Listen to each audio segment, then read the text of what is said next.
Okay, go ahead, Tony. Okay, thank you. You can see my slides and hear me okay, I think. Excellent. Well, welcome. Thank you for coming. I will be talking about primarily the GRFP fellowship today, but this could be useful for some other fellowships. Yeah, this is recorded. Just a little introduction. I am a professor of chemical engineering. I've been teaching for about 10 years. Everybody calls me Tony. It's okay if you call me Tony. Yeah, I got my PhD here as well. I stick my tongue out when I think real hard too. That's me getting my BS here back in the 90s. The only thing you'll need to take notes on would be where to find this information. So there's a bit.ly link to these slides, so you don't need to hurry and copy everything down. And there's a bit.ly link to some applications that were winning applications that I received permission to share with you all. The people know that they're likely to get out, just don't share them widely. The personal statements are indeed personal, so. But hopefully everybody got that. If not, we can provide them probably in the chat. We'll do that sometime later. Also, I want to put on your radar that in the fall, when it comes time for these to actually become urgent, we will be doing some writing workshops. Those dates are not settled yet. This is from last year. There's a little Google form there. You can get it from the slide from that bit.ly link. Just fill that out and it'll get you on my radar for my emails that I send out. We'll do in-person workshops where we pass around personal statements and research statements and really hone them. Okay, I'm part of the College of Engineering Fellowship Office. It's soon to be absorbed into a university fellowship program. My contact info is there. Feel free to contact me with any questions throughout the summer, right up to the day it's due. Yeah, it's soon to be replaced, but I'm still happy to help with all this. We do have a lot of resources on the college website, a list of different fellowships. You can go ahead and take a look there. It doesn't matter if you're in the College of Science or whatever, we're happy to share.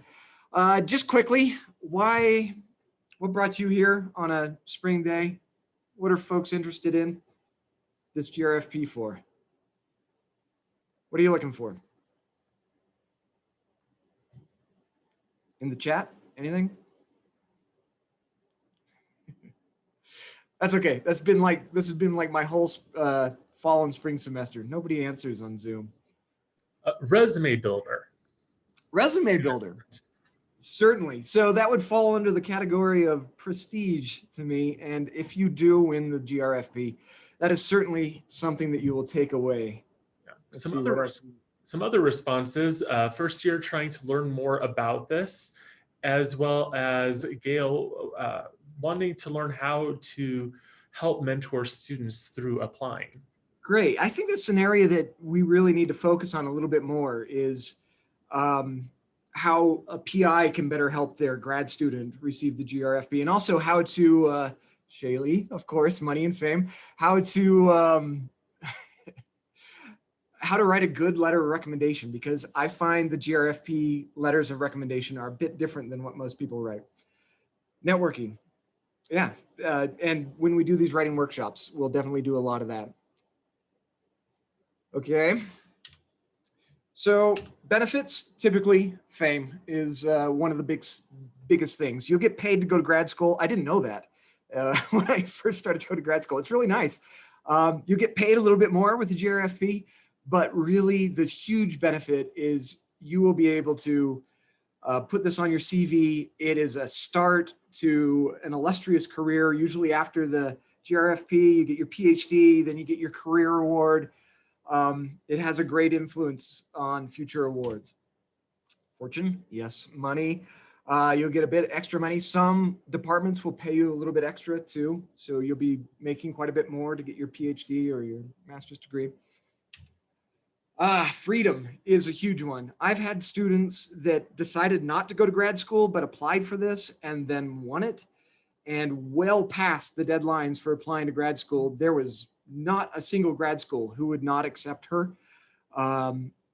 just, if you've won this, it's a notch on their belt to have more GRFP winners in their department. And then hopefully impact. You've got to be thinking about what you're going to do with your degree that's going to make the world a better place, because that is one of the criteria that they'll be grading you on. Even if you don't win this fellowship or you feel like you don't have a good chance, I'd still encourage you to do it. One, because it's gambling and you're tossing dice, and even if you don't feel like you're qualified, you could still really connect with that one reviewer who's going to be your advocate and push your application through. You're still going to win something if you do this regardless.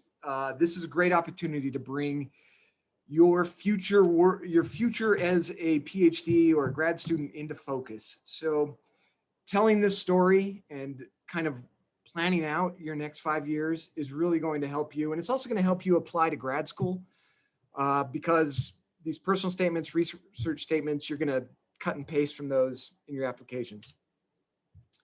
Why I'm here. This fellowship program began for the college in 2012 by a couple other faculty. Since we've been doing this, our awards have tripled. Since I've been doing this since 2011, we went from having one winner ever to having one winner per year. So clearly well, I can't be all to blame. It's you all got great credentials to work with. But working on these together, particularly in the writing workshops, I think has turned our applications from just average applications to some of the top applications. And then I'm here just because I want to be helpful. So again, feel free to contact me anytime with questions. I am more than happy to help. That's what I love about my job. Okay, there's a bunch of fellowships you could apply for, but the big one we're here to talk about is the GRFP, which is what I'm going to focus on. You should become painfully familiar with the GRFP website. It's right there. There's the short description they give. I'm not going to go through it all. Annual stipend of $34,000. You can also use $12,000 on other things that are related to your research.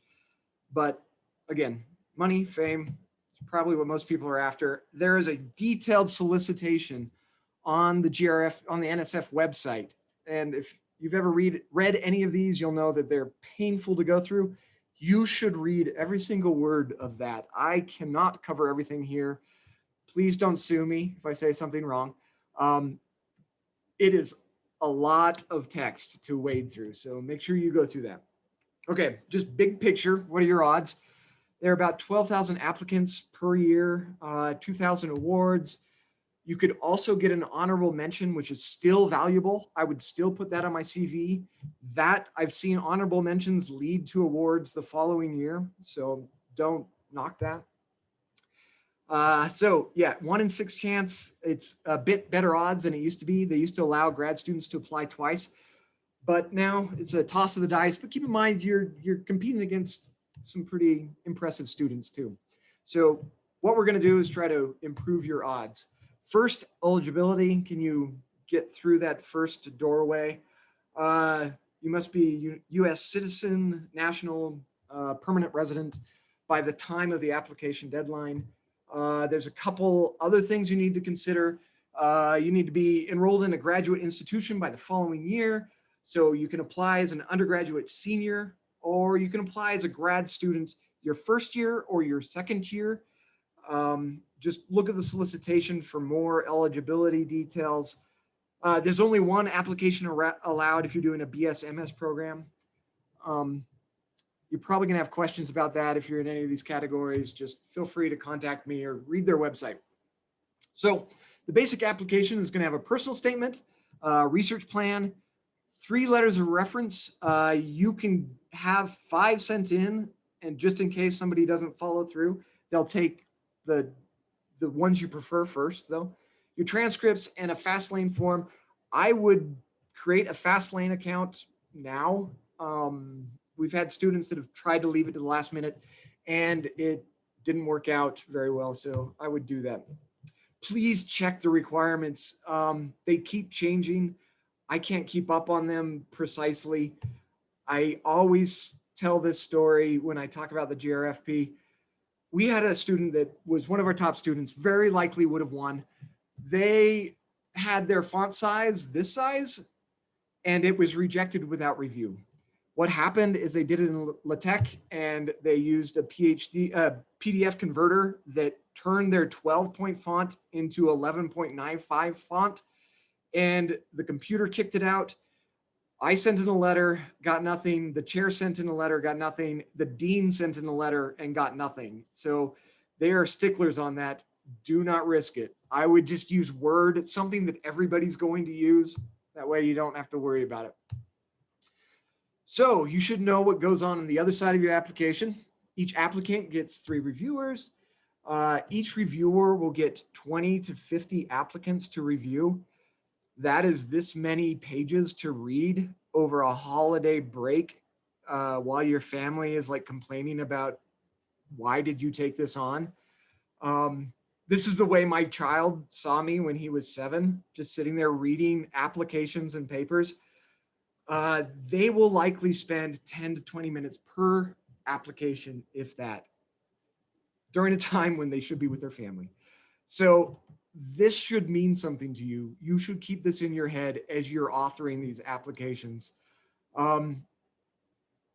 After we read them, we'll get together in a panel to discuss them. And then they'll be discussed maybe for 5 minutes. Borderline cases will get discussed more, like the clear yeses and the clear nos may not get discussed very much. But you should be thinking about this when you're writing your statements, because you need to grab somebody's attention and you need to hold it. You need to think about how you skim. How do you skim a document? You know, typically you're going to go through that first paragraph and then maybe go through like the starting sentences of each paragraph. And if that grabs you, you're going to go into it. You got to keep that in mind. And then also know that these will be evaluated based on your level. So as a senior undergrad, you're not going to be held to the same standard as a second-year grad student. So as far as like publications and stuff like that goes, that will be taken into consideration. Feel free to put in the chat any questions if you got them. The rubric that reviewers are given is pretty simple. You're given a poor, fair, good, very good, or excellent score on broader impacts and intellectual merit. So these are what would bring you from a good to a very good would be like a publication, or you've got some solid industry experience, high GPA, stuff like that. Then there is a tie-breaking score that is just a number that is placed on every applicant, and every applicant needs a different number. This is where like the minute details become important. So like, do you really connect with a person with your story, or does it sound particularly believable what you're planning to do with your broader impacts? So on top of the review process, you should also keep in mind, who are these people? Let's see, what would be the advantages of applying as a first-year grad student as opposed to a later year? So the advantages to applying as a first-year grad student is you won't be held to as high of standard as a second-year grad student. But if you don't have like a publication in the works or strong broader impacts, I would recommend to wait a year. And we can talk about those specifics when I'm done. Yeah, they're STEM faculty. They're most likely not in your discipline. If I was to review GRFP applications, and I can't say if I do or don't, but if I was to do that, I would not be allowed to do it for chemical engineers because I write so many letters of recommendation for chemical engineers.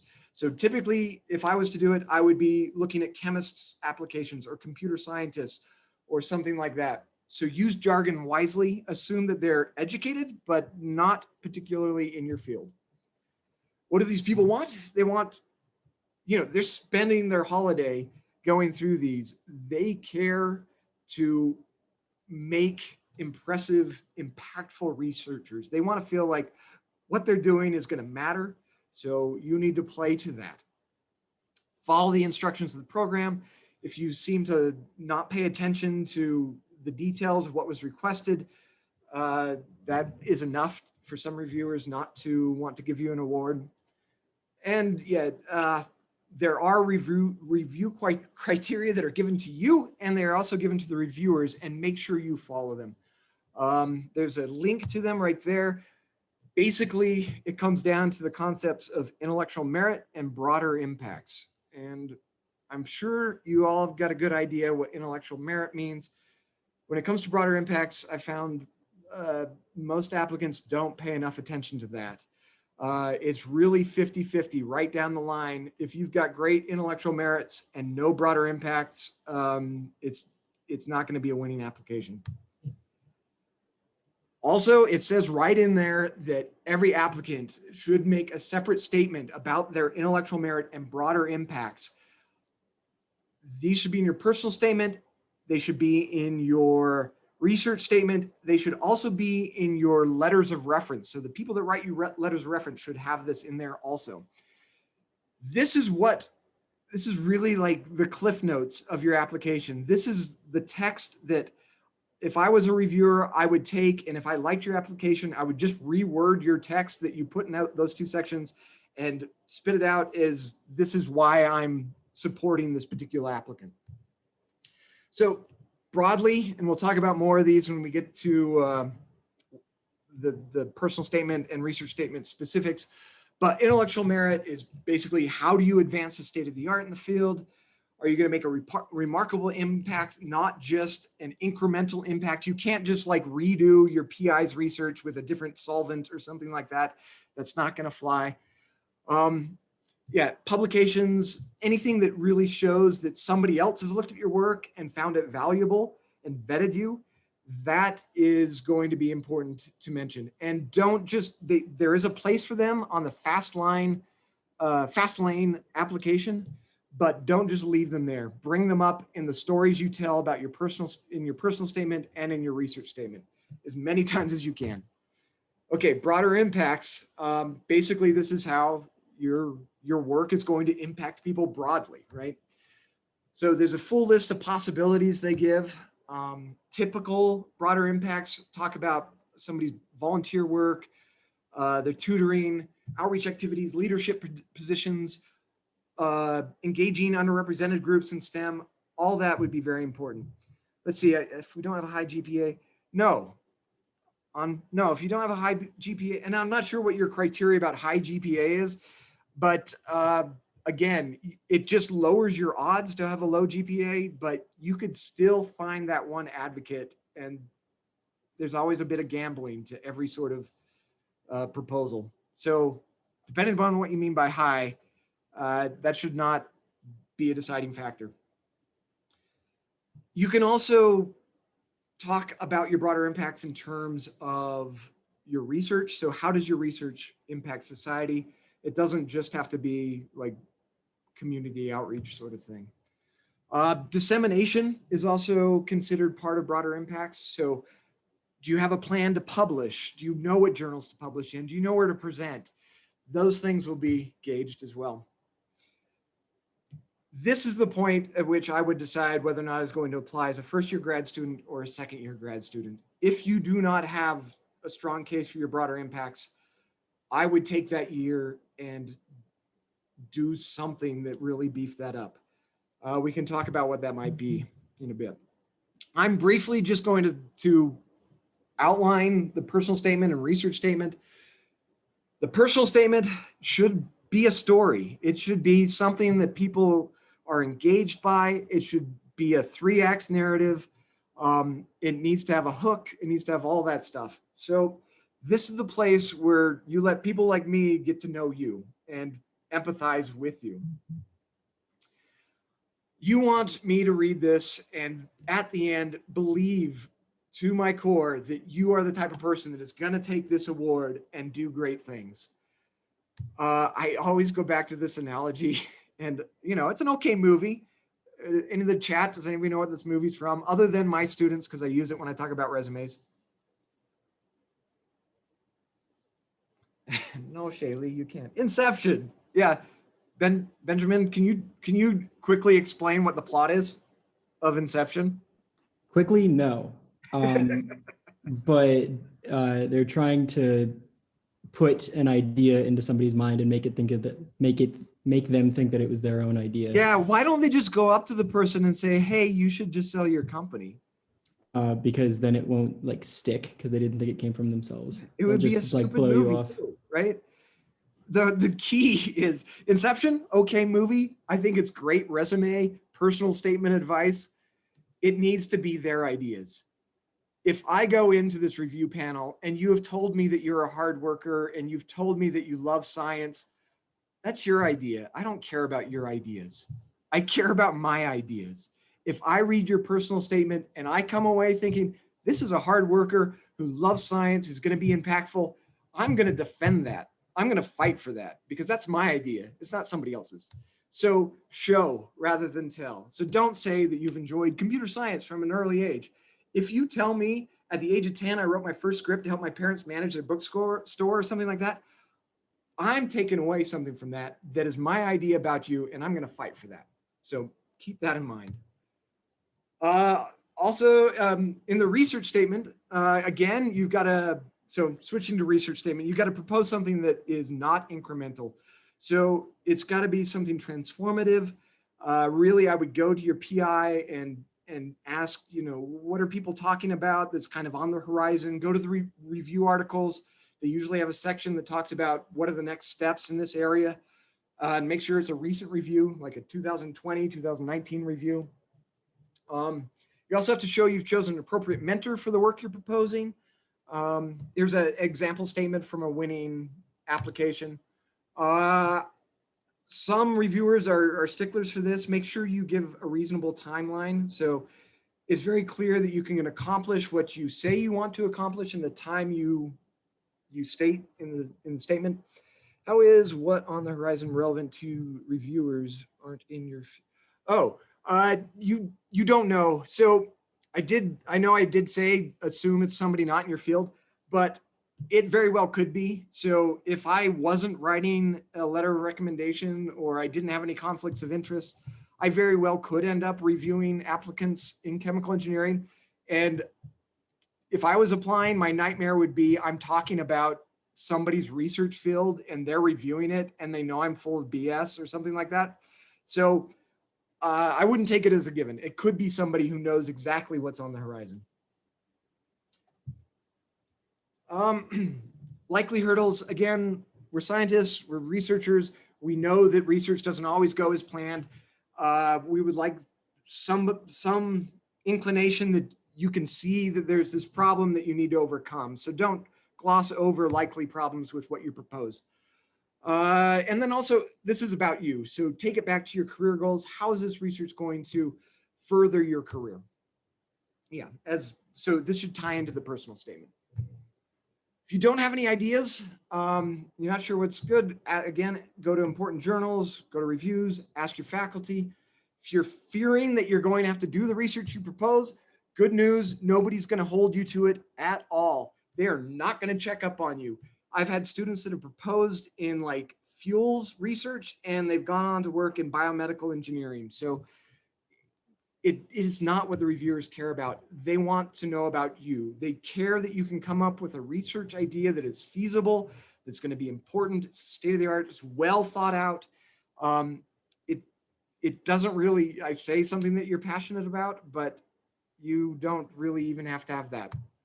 So yeah, more interested in you than anything else. Also keep in mind, if you're a grad student and you're working with a PI, they need to have in their letter of recommendation that this idea is your idea. So people can like spitball ideas at you and you take it and make it your idea. But you can't just take like your PI's latest proposal and reword it for your GRFP. They have to attest that that is not what happened. Okay, so you've got a summer, how to do this, how to build intellectual merit. Hopefully a lot of you have already worked on this. If you're not in a lab, you're not doing research, I would do that. If you don't have like an industry internship, make sure you get that. Even if it's unpaid, that should be on your application. Make sure your ambitions are clear to the PI of that lab. It is very different work to be working towards a paper versus just working in a lab, like cleaning up glassware. So If you have not expressed this interest, I would go to somebody and say, hey, could we possibly get a paper submitted before the end of summer? Also, keep in mind, they are writing letters of recommendation. You should be authoring the story that they are going to author. So extraordinary work habits are going to get mentioned in those letters. If you brought some new capability to a laboratory that could quantifiably improve their work, that is a story that is going to be told. That's the kind of story you want to be told. Yeah. So give your PI something that nobody else has. Some capability is what's going to get mentioned. Broader impacts are usually where people need to do some work. So take on a cause. Do it selflessly, hopefully. So I mentioned the typical ones, K-12 outreach. I do a lot of that. Some of my outreach students are here. So they'll have strong, broader impacts, which is great. If you think of something unique, feel free to run it by me. A lot of times it's something that will mesh with your research. So if you take your research and create outreach modules with it, or use it to, I don't know, better the air quality or inform population about their air quality or something like that, that would be a good broader impact. Don't try to fake it. It's very apparent. A lot of times it seems like in these applications, people talk about tutoring, and it almost seems painfully clear that they maybe tutored one person once in their first year at college. They don't have any substantial history there. So make sure that you care about what you're doing. You can take on a leadership position, so like in a club or something like that. Make sure what you do is quantifiable. If you tell me you visited a high school and you do outreach at a high school, I'm going to assume it's one time, unless you can tell me that you've done it for like 3 years and visited over 100 classrooms or something like that. Letters of recommendation, you're going to need 3 preferred, 2 alternates that can take their place. I would take a balanced perspective. So if you've got industry, broader impacts, so like charity, and like academic, like a professor that you've worked under, I think that would be ideal. That's not necessary. It could be 3 professors, which would be fine. I would just try to give a broad perspective of you. Make sure you ask for what you want. Could I get a positive letter of recommendation? There are tips for letter writers. I would send that along with the email that you use to ask for this letter. And make sure they know you. So people that are reviewing these are going to be looking for personal stories. If you don't know anybody that can give you a personal story, again, over the summer, do the work that will give somebody the ability to write something about you that makes it clear that they know you. I think I've missed some. Let me get to the questions after I'm done. I'm almost done here. Yeah, statement of originality. Okay, so for your homework, definitely go to the GRFP website. I only hit the main points here. This is usually like an hour and 15-minute talk. Download the examples. Don't share them outside the U if you can. I would produce an outline of your personal statement before we have the next workshop. It doesn't need to be a draft. I mean, these aren't due until the fall, but just like, what are the main story points you're going to hit? I would get a research idea and at least bring that to the June research statement workshop so we can talk about the value of that research idea. And then I would at least identify your letters of recommendation. I wouldn't ask them yet. They will not remember come fall. I would ask them at the start of fall semester, or maybe just before the start. And then attend these workshops that I'm going to be doing in the fall. Get on this form and I'll send out an email. Okay. Questions? So we've had a handful of questions come in. I want to remind everyone, go ahead and drop your questions in the chat box. So firstly, we had a question about GPA that you answered already about, what my GPA is not high enough, but hand in hand with that, when it comes to submitting the application, what transcripts would be helpful? Grad, undergrad? You need to have both transcripts, grad and undergrad. Okay, perfect. And so thank you for that last bit about the letters of recommendation. Over the years, I've had a lot of questions on how to approach people about letters of recommendation, what to share with them and such. Your statement of originality from an advisor, very important. We've got some faculty on our in our session here today. Do you have any words of advice for them when it comes to writing the letter of support? So it's kind of with regards to like the structure, the big structure, it's kind of the same advice I give to the students. You're given 2 pages. If a student turned in a personal statement that was, you know, like a page and a half, and they could have had 3 pages, I would be suspicious of that personal statement, as I would be suspicious of a letter of recommendation that only used 1 page or 3/4 page when they could have used 2. Every letter of recommendation I send in for the GRFP uses the full 2 pages. It is full. It can't just have information like this student attended class regularly. They got an A in my class. It needs to have stories. That is what people are going to be looking for. So I talk about, you know, what were my first impressions of this student? When was a time that they really came through and stepped up to a challenge? I will go through and at least give 3 anecdotes where I've really been impressed with this person. Perfect. Thank you so much. One question about COVID that we have. So COVID has caused a large number of gaps in being able to facilitate broader impacts. So not everyone has adapted to online outreach as well as others may have. How do you feel this should be approached? And do you feel that this may be held against a particular applicant given these differences in online approach? I think every faculty is going, and well, everybody who's judging these is going to be very understanding of any sort of COVID block that has gotten your way. I know I've never had to write more apologetic emails than I've had to this semester just because I'm behind on everything. I do a lot of outreach. My outreach president, Andy's right there. He knows, we both know, everybody who does outreach knows that this has been very hard. Even to do like virtual classroom visits, teachers just aren't up for the extra bandwidth it takes to organize something like that. I wouldn't be too concerned about that. Over the summer, things should pick up. I know our department has like 3 summer camps. Other colleges should be having those. I would get involved in those if you've never done any broader impact stuff.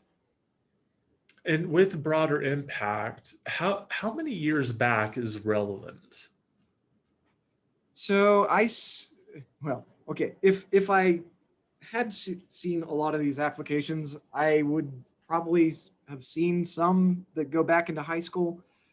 That's not very convincing. I would stick with your university experiences. Perfect. So is it good to write your proposal in a semi-related field to your research, or is it good to research a completely unique field that would stand out more? I think people have been more successful writing something that builds on their background, even if they're not going to stick in that area. So when it comes to whether you're clearly passionate about the research you're proposing or you know what you're doing, I think most scientists and engineers are going to lean towards they know what they're doing. Your passion's valuable, but not knowing what you're doing is just wasting time. Absolutely. So question on applying, and let's say that a student is not selected for the award. Can they apply the next year and be considered?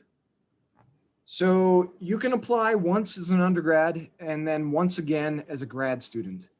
You cannot apply once as a grad student, not receive it, and then apply again as a grad student. Perfect.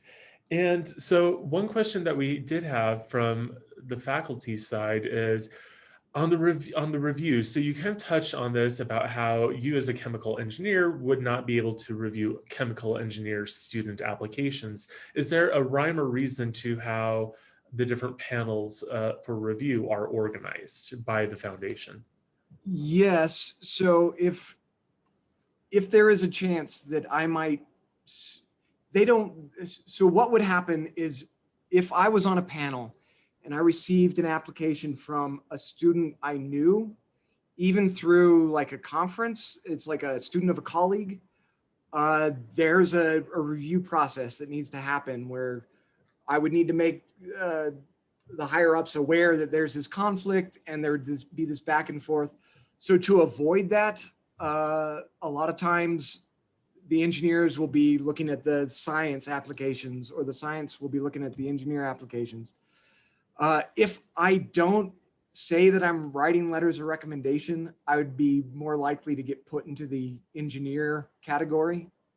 It is a conflict of interest for me to want, really want my students to win this, and yet I'm evaluating other students, knowing that if I undermine them, that it gives my students a greater chance. So I can see the reasoning behind it. Absolutely. So a question here about undergrad versus graduate disciplines where they might differ. So one individual asked, their undergrad program is biomedical engineering, and now they are shifting as a grad student to math biology. So should the letter writers be from math, biology, or from biomedical engineering? Yeah, no, I wouldn't be too concerned about the discipline of the letter writer, just as long as they can adequately attest to your intellectual merit and broader impacts. So I wouldn't worry about that too much. Again, I would try to focus on a broad perspective of yourself. So I really wouldn't want all of them to be from math bio. I would want a different perspective in there. Perfect. More questions, please go ahead and put them in the chat box if you have any questions about NSF-GRFP or the process. A question for you, Tony. You talked about at the beginning of your presentation how even if a student feels like, oh golly, I probably won't get picked, how it's still important to, can you maybe expand upon the different benefits of doing that, of taking this chance? Yeah, I mean, I don't know about you all, but I kind of haphazardly got into my graduate degree just because I'm a gay man and the workplace was kind of hostile. And so I thought, well, hell, I'm going to go into grad school. That was not a plan. That was just like, I need to bide time to sit down and write one of these, which I had to do. It really made me think out where I'm headed. What do I want to do with this PhD?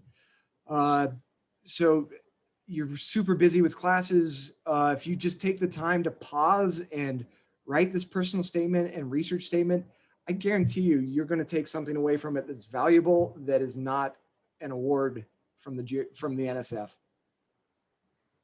Absolutely. So question back to letters of recommendation, letters of support. Do you have, as a member of faculty, do you have a hard time writing letters for students that you have not worked with in a number of years? Would it be better to try and build new relationships before submission?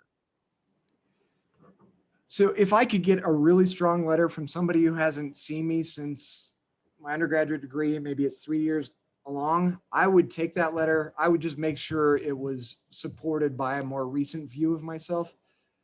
I don't think it wouldn't be bad to have like these witnesses that kind of attest to the fact that you've been a consistent,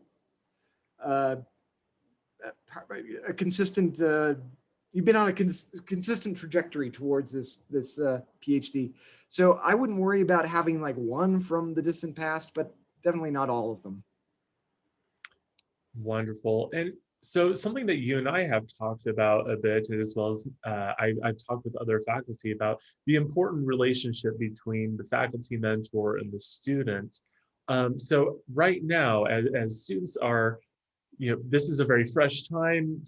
Spring semester is ending, going into summer, where hopefully students will take a lot of their summer time to prepare for their fall submission in October. What should this relationship look like ideally between a student and faculty member as they work towards this? What should a student be focusing on? What should a faculty member be focusing on? So as a student, I'd make it very clear to the faculty member, I plan to apply to this program. They should know what it is without you having to explain it. But if they don't, send them the link. You absolutely want to be working over the summer towards a submission, at least, of a publication. You're probably not going to get it reviewed and published by the time you apply to this. But if you can put on in your research statement or your personal statement that you have a paper that is under review, it's submitted, at least that still means that you got over a significant hurdle where your PI felt like this wasn't embarrassing, that it was something valuable enough to put out there. So I would be working to add those little publication presentation notches. Presentations are usually a lower bar. Maybe there's a conference you could get into over the summer. And as an advisor, I'd hope, I would feel obligated to try to facilitate that by finding some money. There's sources of money on campus where grad students, if they're unable to find it through the PI's research funds, can get some extra cash to go to a conference. I would really be working on those things in addition to the broader impacts. Absolutely. And a lot of this comes down to start the conversation and ask for help. If you don't ask for help, it's not going to happen if you don't bring up that conversation first. So that is all the questions that we have for today. Thank you so much, Dr. Butterfield. He's provided his links in the links have been provided in the chat box. This has been recorded, so we will be sending out a follow-up email to those who have registered, and this will be on our website, which is nsf-grfp.utah.edu. Our next session will be in 3 weeks on Wednesday, May 12th at 2 p.m., where we will be discussing personal statements with Dr. Ramesh Goel from the Department of Civil and Environmental Engineering and Hannah Bergstrom from the Writing Center. So this is a good time to spend the next 3 weeks strategizing, having conversations with your faculty members, maybe start drafting, or if you come up with questions, bring those questions with you to our next session. And of course, as you work on your writing and start strategizing, the College of Engineering has opened up their writing sessions this fall to all interested students who are pursuing the NSF-GRFP. So more information on that to come in future. And with that, thank you so much and have a wonderful day. Thank you.